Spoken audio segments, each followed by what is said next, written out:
Like, what games are you watching, bro? Like, we're actually bad. Like, bro, there's nothing to celebrate right now. It's actually crazy. When I watch these man play and they stink to high hell, bro. Watching them play. Like, we got played off the park against Aston Villa.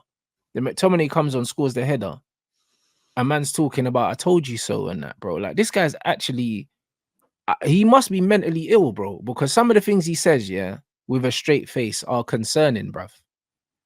They're concerning. And that's why I pray that these new owners, now this has been confirmed that this has gone through, yeah. I honestly hope that these men are looking at, I hope that Omar's looking at this team through the lens that he looked at Manchester City's team, and he sees that, yo, this is not sustainable and it's not good enough. Our front three is the worst front three in the league. And if it's not, it's in the relegation zone. It's in the relegation zone in terms of how good they are, bro. Because when you look at someone like a Nottingham Forest or a Luton and that, bro, their attack's as good as, if not better than ours, bro. Like, it's crazy. When you're looking at West Ham, bro, the man got Kudus, Paqueta, and whoever, Antonio, if Antonio's fit. Do you know what I'm saying? Or Bowen. That's better than us. That's legit better than us, bro. Like, that's what man need to understand. And this is why, yeah, it's like, as much as man can talk about the manager in terms of style of play and all these other things, what's upset me the most about this guy is, yeah, our squad looks like this because of him. He's done this to our squad, you know, because this is a squad that's got Amad Diallo, yeah. This is a squad that's got Martial. This is a squad that's got Sancho in there. We can't blame him for Greenwood because that was probably a club decision and not a him decision. However, those are 4 players on our books, yeah, that are not playing for us right now. The front 3, and if you add Anthony, front 4 is there. That's by design. It's by design because he's the one that bought 2 of those players. He bought 2 of them. So when I'm looking at our attack and how bad they are, yeah, it's by design. It's not because he inherited this attack, bro. The squad looks like this by design. He brought in Amrabat. He brought in Mount. It's by design. He gave Bruno the armband. It's by design, bro. Do you see what I'm saying? Like, we've got Eriksen who doesn't play. Kobe's playing great, but Christian Eriksen's good enough to play for us. But Bruno plays 96 minutes every single game. We've never seen Christian Eriksen in the 10 with the freedom that Bruno gets. But we've seen Christian Eriksen in a false 9 last season against Brentford. Like, bro, like, it's bewildering to me. The level of football that we're playing and the players that he's favoring. We've got Pelistri. I forgot about him, out on loan. Seems to be finding his feet well in Spain, yeah. Could not get no minutes for us, bro. None. He's a full international player, you know. Pelistri. But he was behind a player that doesn't get called up for the Argentina squad. Yeah, he done well. He done well against Barcelona the other day. I can't lie. But I don't know, man. I think with Ten Hag, it's like, if he was to like get sacked or leave, I think you'd always look at him as a manager that, like, he got the recruitment side of things so wrong. Like he wanted that power, he wanted that freedom, sign who I want, whenever I want, for however much. And I just think like, even though it's not something that's usually done at like big clubs where like the manager can literally just pick and choose, at the end of the day, if you get something out of them, no one will complain. Mm-hmm. Problem is, like with Ten Hag, is like every single signing that he's made, it's like you can always look back at them and think, these guys are now a problem if you leave, because they haven't shown anything to warrant staying here whilst you go. Mm-hmm. They're not even doing anything, to be fair, to warrant even starting under you. And it's a problem, I'll be honest, because I actually thought, like, as much as like he has cleared out some players, which I do agree with, the problem is that now he's leaving a lot behind, which I don't even want to see next year. Like, I always look at Anthony and just think, fam, we're not even getting 50% for him. Like, we're not even getting the £50 million for him. And it's the problem is I think he's on a 5-year deal. And 220 grand or something crazy like that. He's hit the jackpot. I'll be honest, like, at the end of the day, like, I'm not trying to make it look like I'm like pocket watching or anything yet. I understand. Like, if you're you're Brazilian, you've done only what 2 years at Ajax, you weren't earning much. Now you get the jackpot move to Manchester United. Bro, I'm riding out that whole 5 years, fam. Like, I don't care. At the end of the day, Yeah. I've got a future, I've got a family. But the problem is, I'm not in his shoes. I'm in the shoes of a fan. And if you stick around, that might hold us back from signing a better player because of your wages, because of your this and your that. And it's a problem, man. I'll be honest. It's a big Bro, he's problem. on 200 and something grand a week, and he's behind an 18, 19-year-old player that doesn't get called up for his international team. This is where we are, bro. Do you know what I mean? This is where we are as a club, and that's why, yeah, when I'm watching United now, yeah, it's actually crazy, bro. And like I was saying on the show with Lee, I was speaking to one of my guys based in Wales, and he's like in his 50s, and he went to watch the Newport game, and he's a Man United fan, lifelong Man United fan, and he's like, yo, this is the worst football I've ever seen United play. And he was just like, I was speaking to him yesterday, and he was literally saying to me, why every single week when we play a team are we the second best team on the pitch? I'm not used to it, bro. Do you know what I'm saying? And as much as people can put it down to the players, yeah, you can't really blame the players when you actually realize that our players are showing that in the attacking areas, as bad as we are, yeah, we've got more quality than the other side, because the other side will have more of the ball, more chances, and we'll still beat them. So it shows you that in terms of quality, as much as fair enough, these are some of the worst players that we've ever had at the club, yeah, we still have more quality in our squad than the majority of teams in this league, you know, like more genuine quality in attacking areas. Because if you look at how many games that we're winning by not being the better team, it's purely down to individual brilliance and players being able to turn up, like the Scott McTominay with the header, or like whatever Kobe Mino against Wolves or whatever. We're showing that we do have that in us. So why can't we do it consistently? I think when it comes to Ten Hag, like you can look at recruitment, you can look at like performances, and like this is why, like, even though you can make a case United are now in like a top 4 race because of the results and everything, the only reason why I Mm, don't see it happening is, and this is like the main reason which maybe like turn on Ten Hag, it's structure, fam. Like this is the best mm, way to summarize it when it comes to Man United's overall structure. Yeah, like without diving too deep into it, which team like deploys a high line in attack where the players press, but in return has a deep line defensively? Like me just saying it, high line in attack, deep defensive line. Look at the gap in the middle, fam. Like mm, it's just like when I was watching it against who did we play? Aston Villa. That first chance Villa got when somebody slid the ball into McGinn, first time pass, left foot into Ollie Watkins. Ollie Watkins yeah, took a bit too long to pull the trigger. I was like, they went in straight what through the middle of world? us. I was like, bro, I was like, in what world is A, is he that open? B, has the time and space to like, bro, like he had all the freedom to make that pass the first time. You're supposed to be on his first touch. Mm, Like he was that confident, he was that secure that he weighed up the pass, smashed it first time into Ollie Watkins.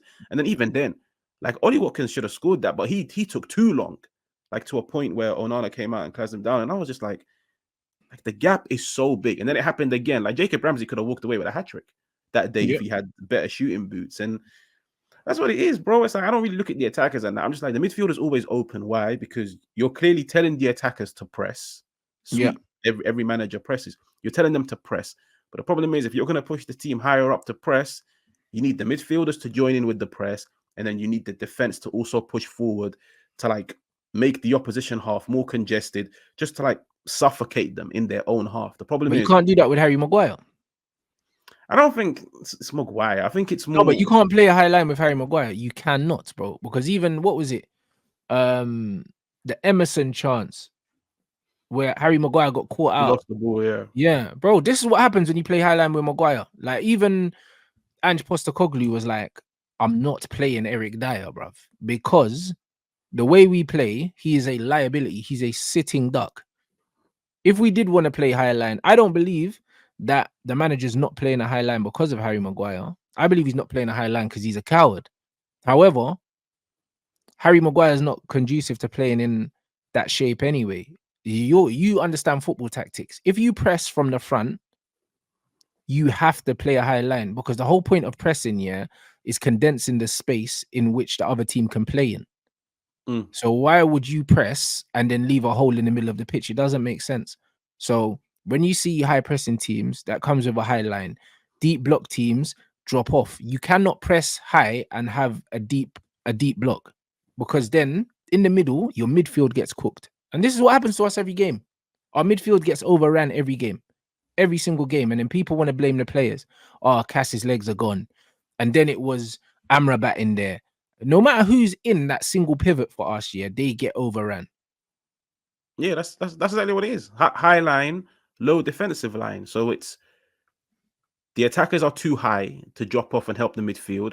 The defenders are too low to step forward and help the midfield. So now you've got every midfielder practically fighting for their life. But that's why I said, like, I don't think it's a Maguire thing. I just think it's more him. Like, it's just he doesn't want a high line because even in regards to like the press, bro, like if you're gonna press in it, yeah, surely you need the fullbacks to join in the press. Like if one of the wingers tucks in to press one of the centre halves because there's two centre halves and we play with one striker. If one of the wingers tucks in, that fullback needs to be occupied by either. So if it's like down the right, Dallo needs to push forward. But of course, it's a gamble because now it leaves the whole left channel for Man United open because Dallo's pushed forward. But that's where now you have to teach your team where either the six or like the midfielders drop deep or the centre half shuffles across. I look at shit like this and I'm like, cool. So we're not allowing the fullbacks to engage in the press because do you not trust the centre halves to cover the channels? Do you not trust the midfielders to drop deep? If that's the case, why? Because like you signed them, you're coaching them.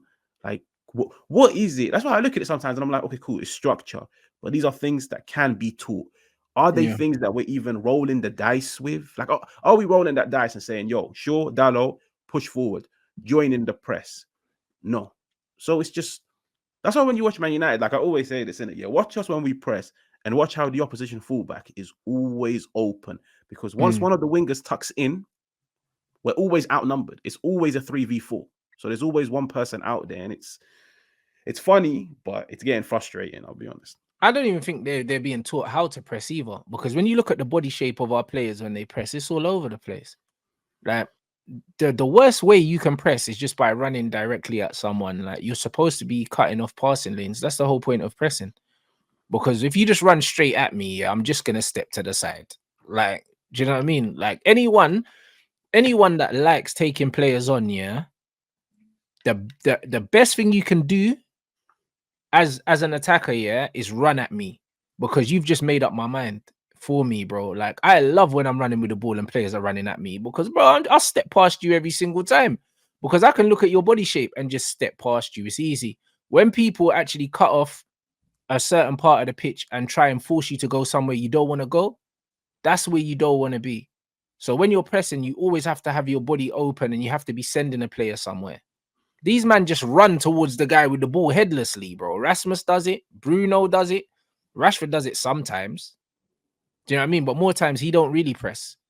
Do you know what I'm saying? And then Garnacho just runs at the player as well, but it's not really pressing. Man are just there. Like, there's no point being there. The whole point is when you press, you're supposed to be setting traps. If you watch how Barcelona used to press under Pep, you watch how Liverpool pressed as well with Mane, Salah, and that, they were setting traps.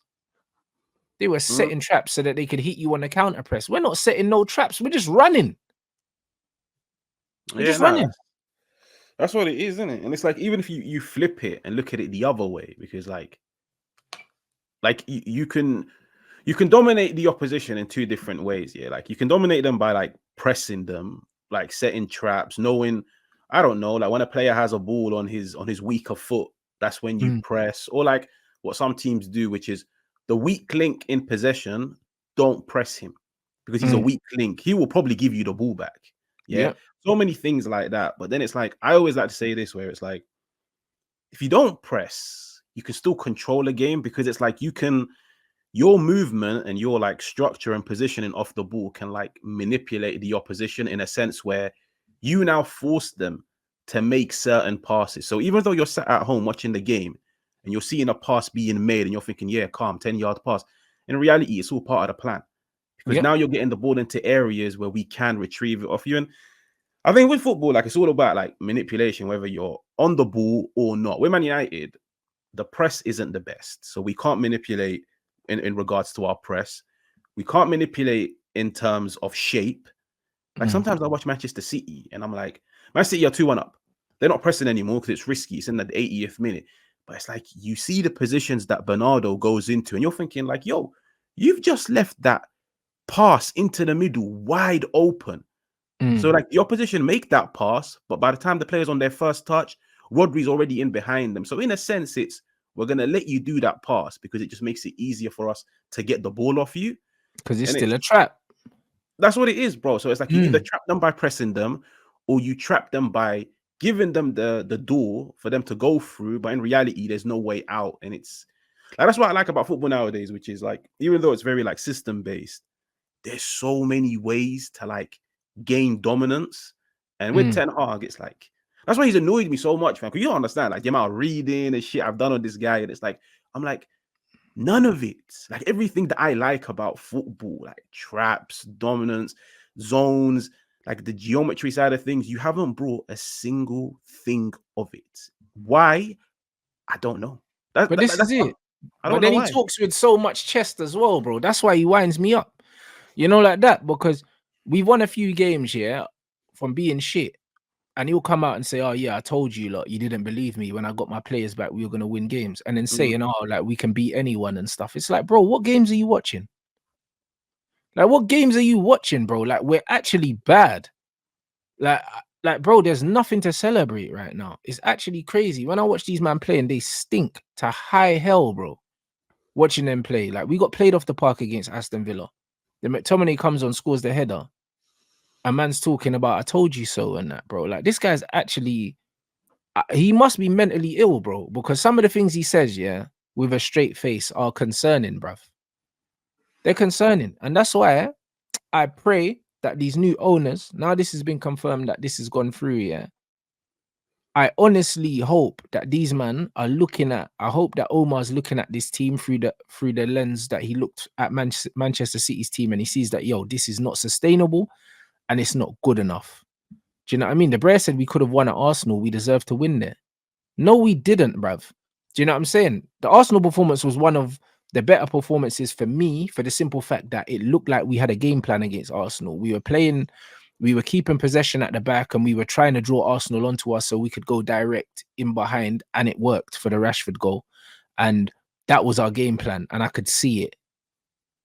But we don't have a game plan more times, like week in, week out. It's like, you know what? Hopefully, yeah, we'll just win the game. And if it's not working, we'll bring on McTominay for Mino, or we'll bring on McTominay for Casemiro, bro. It's the same subs. And then, oh, we're holding on at the end. Let's bring on 2 centre backs. That's what we're doing every week. mm. I think the problem is with Ten Hag is like the way he judges games is like in isolation, where it's like I knew for a fact he would say we could have beaten Liverpool because I'll be honest, we look at the Liverpool game, Liverpool had no chances. We had one, which I think it was Hoyland, and like Allison saved it. So he's probably looking at it as who Mm, created the more clear cuts. We did. We deserve to win if we convert them. mm. Similar to Arsenal. Like I wouldn't be surprised if he's alluding to the whole like because the Garnacho one is still split. Some people still think he was onside, some people still think he was offside. But he's probably looking at it and thinking, on another day, Garnacho scores on the 90th minute, Arsenal don't get back into it. But Yeah. it's a shame because it's like I don't look at it in isolation. I look at it like from minute 1 to minute 95, and it's like with Villa, fam. Like after we scored, I saw the drop off. Like I saw the joy they were getting in possession. I saw like it was just a matter of. And by the way, like as much as I think Onana had a good game, I don't think he had that good of a game. I think every shot was smashed straight at him. It was, bro. Like, this Yeah. is it. The ball was hitting him and he's overweight. So it's one of them ones where, like, this is the first time, yeah, that his excess body fat came, that actually worked for him. You know, like that, because that guy can't dive, bro. You know what I mean? He looks like a walrus, bro.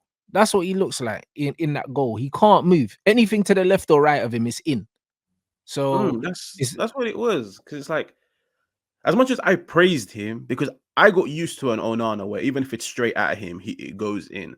But it's like when I watched back the game, I was like, fam, I was like, in reality, every shot was straight at you. Like all you had to do was just stand there and then you make the save in it. But mm, yeah, on another day, Watkins walks out of it with a goal.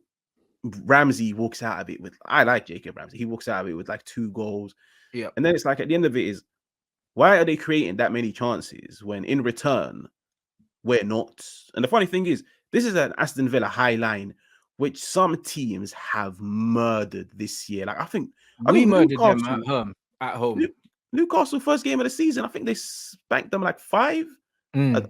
Or like Villa have been cooked this year by some teams, and it's like with Man United, it's I don't know, man. Like it's like 3 points is nice. I'll be honest, like 3 points is 3 points, but can we go into the next game with the same game plan? No, because if you continue to be open in midfield, you will continue to concede opportunities. And the funny thing is, some other teams don't smash it straight at your keeper. They put it into the top corner, and that's where Man United get cooked.